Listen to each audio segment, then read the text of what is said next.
one.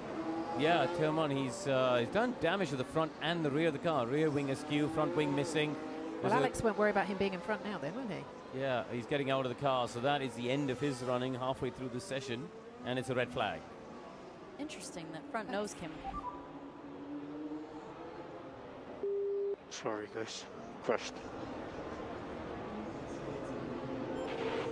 It doesn't look from those Tech Pro barriers it's much of an impact, but the damage to the car makes it look like it must have been. Yeah, and the whole front nose came off. Looks like it must have went straight in. I don't know. It looks like maybe a lockup under braking directly into the barriers.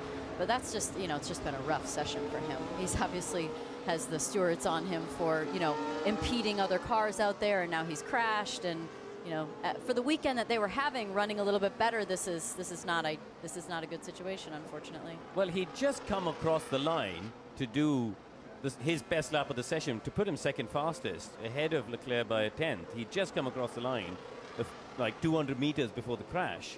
And you can see the barrier damage, to the top left corner of the shot. But also down the bottom left, there was some damage to the barrier. I imagine it's one of those where you've hit the barrier and then he's, spun him around. But we'll get a replay pretty soon, that's for sure. He looks okay, luckily.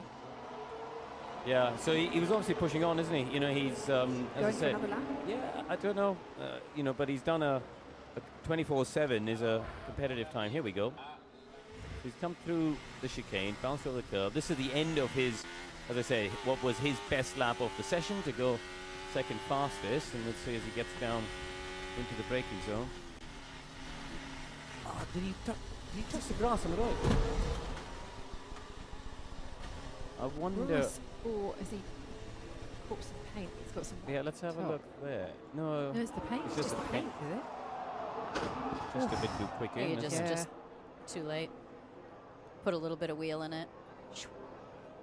You only have to stand on it when you go from the tarmac and touch your foot on it down in the pit lane or anywhere out on track, and you can feel the difference. And that's the thing about rain conditions is when the track's wet, it's just lethal. It's just you can push really hard in places. Yeah, it almost feels amazing, and then you hit a certain spot on the track and it's gone.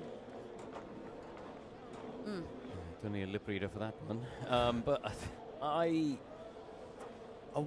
I wonder about the gearbox on that one. I was just looking at that. The rear impact seemed to be sort of square onto the crash structure and the rear wing, so that would have absorbed